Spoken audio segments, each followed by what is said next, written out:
So let us see Qt and event-based programming, and why would we like to learn about Qt in this data structure course. I'll tell you in a short while.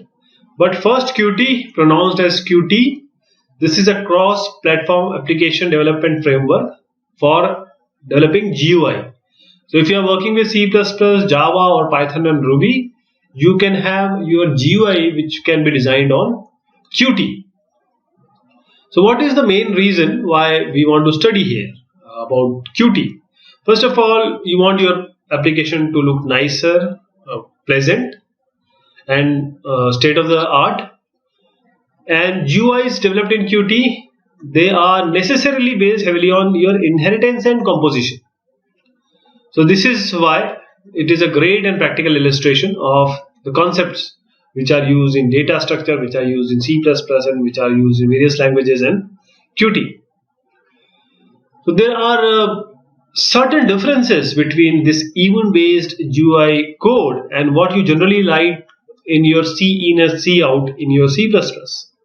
So we are going to see layout of different graphical objects, then we will see event-based programming, and then we'll put all them together.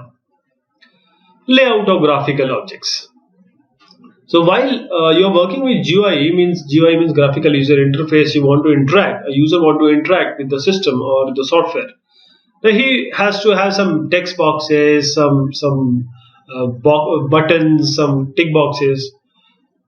How we are going to achieve that? We are going to achieve this through, in particular Qt, we call them as widgets. So the graphic objects that user or the person who is actually interacting with the system is going to use, is going to employ, they are known as widgets.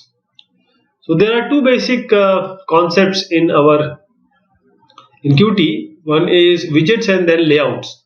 So please understand like this, that this is our layout.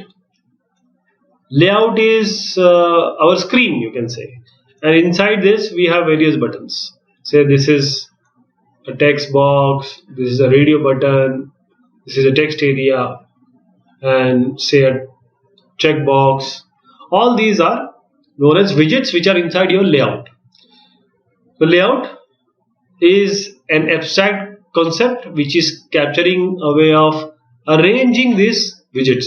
So it also take care of the arrangement of various widgets on your layout. So you can have various forms of layout like horizontal blocks, vertical blocks, grid layout, form layout.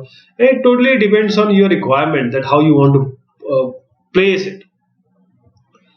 So to add your widgets to a layout, because as I said, you have a layout, and inside that you are going to place your widgets. This is a layout and these are the widgets. So you just have to do one thing, you just have to call a function add widget. Inside this you can place your widget. Now you can also do iterative things, means nested things like layout inside a layout. Okay, this can also be possible. This is also possible using this virtual function add item, and inside this you have a queue layout item. Inside this you have a queue layout item. And this works because all layouts inherit from the abstract class which is actually queue layout, and which is again in turn inherit from queue layout item, right? That is why this is possible to have a layout inside a layout. So there are various possibilities under which you would want a layout inside a layout. For example, there are various examples being given, like you have various buttons and you want to place it inside, this is horizontally, and you want a vertical also inside your GUI. So for that you can have this QH layout, QV layout inside that. You can also have, you do have various IDEs, this development environment, where you can easily place Excel tables and nested tables. Right? So this is actually, this concept which I am discussing today has nothing to do with the theory. There is no theory. There is only experimentation. You can really go to Qt, you can make various layouts inside that, place various widgets. This all you have to do it by your experimentation. Now coming to widget, these are the things that user actually interact with. User is actually interacting with this widget, and these widgets, they are inherited from the basic class which is called as QWidget. What does this mean? This means that for any layout you can pass in any widget you want and the layout wouldn't even mind, right? So just think about a program in which you want these things to happen, because in this also you have to think about the concepts like inheritance and base classes, right? So there are various options which are available. Like I said, in QLout you can easily add a widget using add widget. You can have a widget and various widgets can be placed on a layout. You can have a text field, you can have a radio button and checkbox. To use any of the widget which you have placed, you have to include the header file with a similar name.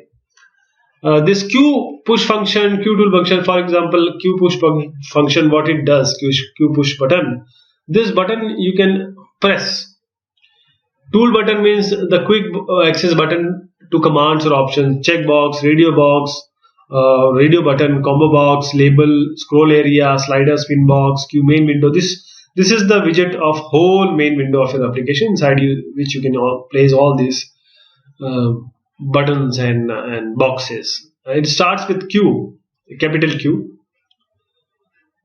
So this main window already gives you a menu bar, start bar, and various other things which you don't have to rebuild from the scratch.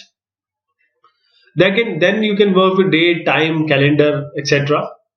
And you can really make, for example, you can have a button, while you press it will look like depressing, and you can easily interface your Qt GUI with your Windows or say Mac. Various options are also available.